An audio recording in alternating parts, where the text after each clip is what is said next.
Hello everyone, I am Dino J. Piala and this is the continuation of Rizal's second travels abroad.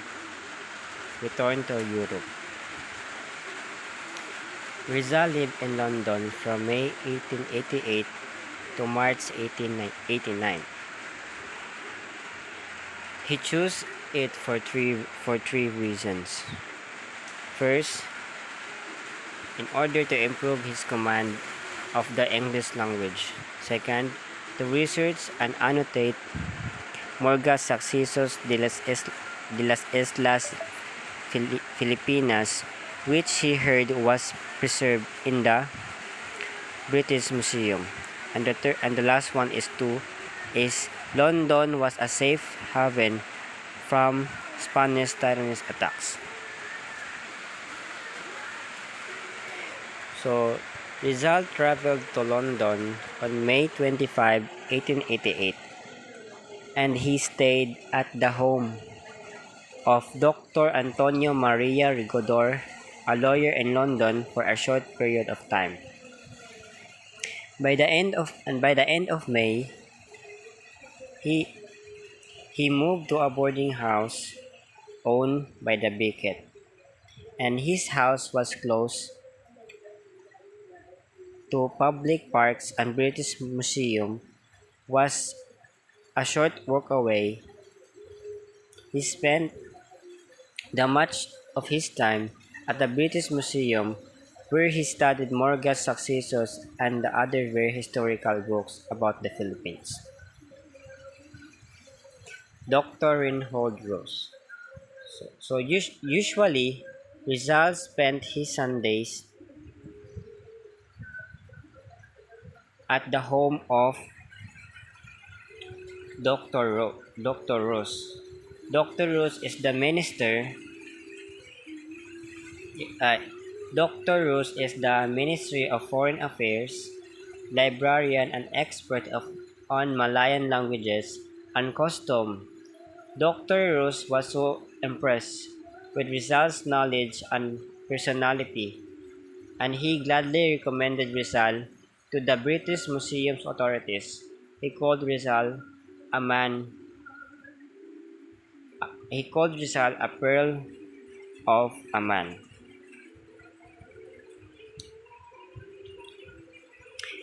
Short visit of Rizal to Paris and Spain. So he went to Paris for a week in September 1888 to look for more historical materials in Bibliothèque Nationale. So this is the so you have seen so we have here a picture, and this is the that picture is the Bibliothèque Nationale.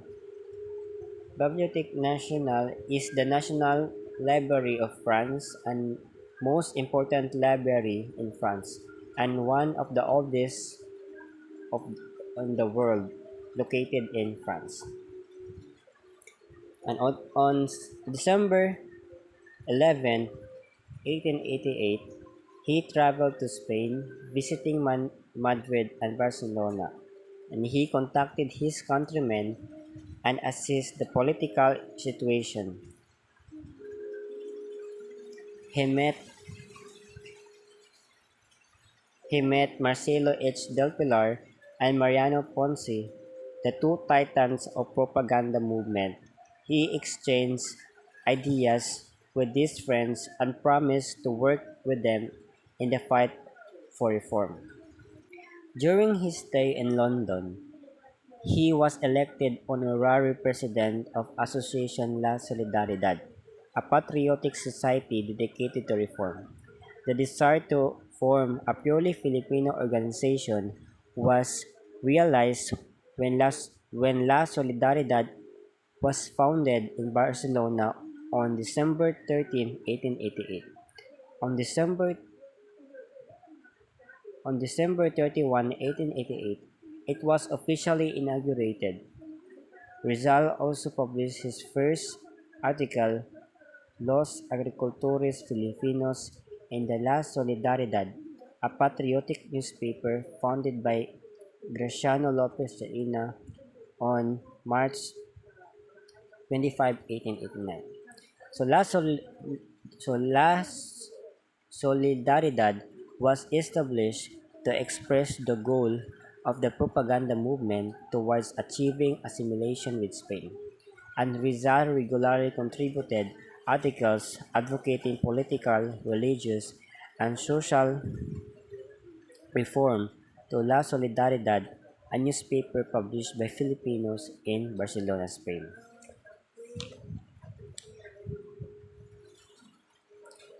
The Filipino colony in Spain had established a fortnightly review published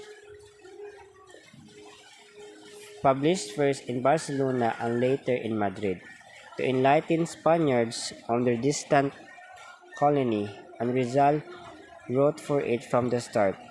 Its name, La Solidaridad, perhaps may be translated equal rights, as it aimed at like laws and the same privilege for the peninsula and positions overseas. So while in London, Rizal completed several works. He also contributed articles to Doctor Ross Journal, specimens of Tagal folklore, and two Eastern fables, including La Vision del Fray Rodriguez. La Vision del Fray Rodriguez is a counterattack on the irrational criticisms of Fray Rodriguez Onoli, and Letter to the Young Women of Malolos. So, so one of the most important contributions of Rizal was the Letter to the Young Women of Malolos, published on February 22, 1889.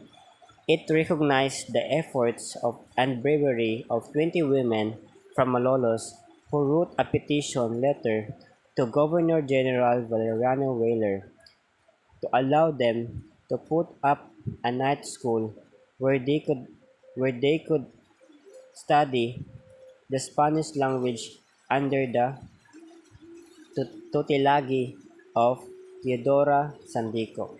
Though the petition was initially denied because of the pressures and influence of the friars, the perseverance of the women of the Malolos prevailed.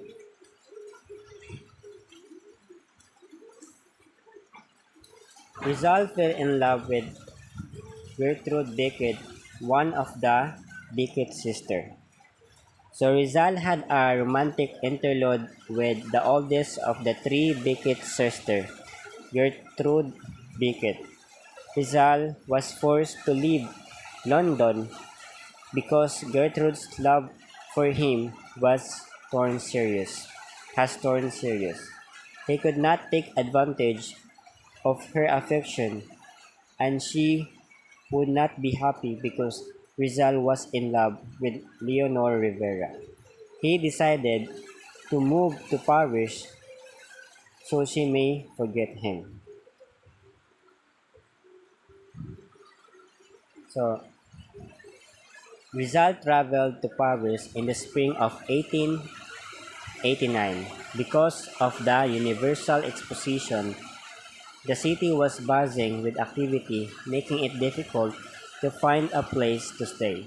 Landlords have raised the rents of their rooms in response to the high demand for living quarters.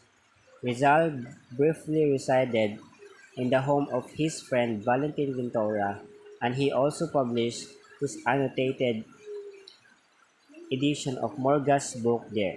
So this is Rizal in Paris in 1889.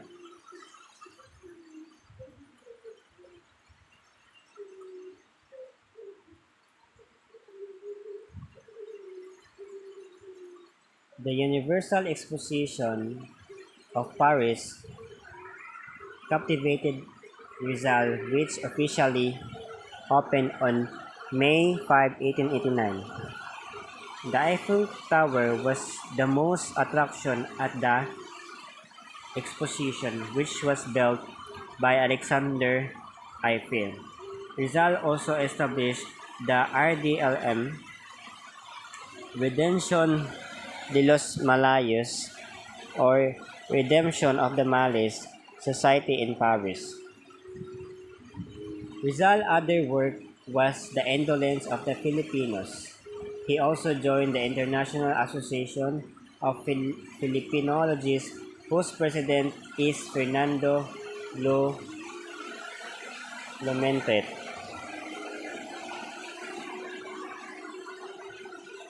In the fall of 1889, he wrote another satirical work called Por Telefono as response to Father Salvador Font, who, who was behind the banning of his Noli.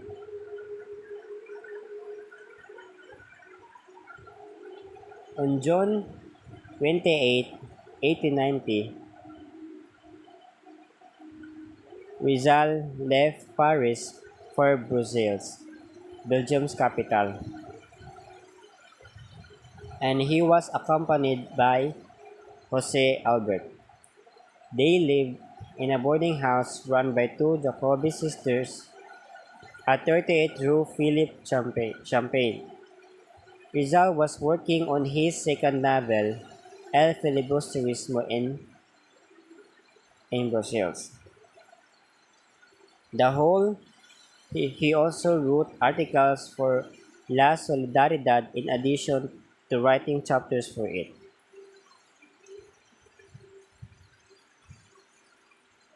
When Jose Albert left the city, Rizal joined Jose Alejandro at the boarding house. Rizal was informed that Filipinos in Madrid, Spain, were destroying the country's good image by gambling excessively.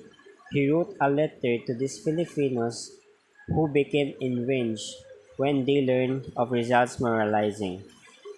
While in Brussels, he learned of the persecution of his family and townmates. Back in Calamba, as a result of the Calamba estate conflict, he learned of the eviction petition filed before of the Justice of the Peace in a letter from his brother Pasiano. His brother told him that they had hoped for a favorable judgment at first, but that the case could only be heard in Spain's Supreme Court. He was a little hesitant to seek justice. In a letter from his sister Lucia, he was told about his family and neighbors had suffered. On June 2, 1890, he received tragic news from his sister Saturnina. Her husband Manuel was deported again and was arrested while eating with his family on Christmas Day. It was the last letter Jose Rizal received from his brother-in-law, Silvestre Obaldo, before moving to Madrid. Rizal arrived in Madrid, Spain, in August 1890. He attempted every legal means to obtain justice for his family and the Calamba tenants, but to no avail. Leonor Rivera also married a British engineer. Also, Rizal sought the assistance of the Filipino colony to protest the Dominicans' injustices against the Calamba people. More dreadful news reached Rizal in Madrid through his brother-in-law Silvestre, who received a copy of the Dominicans' eviction order. He also learned of the deportation of Pasiano, Antonio, Silvestre, Tiong, and Dandoy to Mindoro. Saturnina wrote him a letter in which she informed him that their parents had been evicted from their home. So that's all for my report.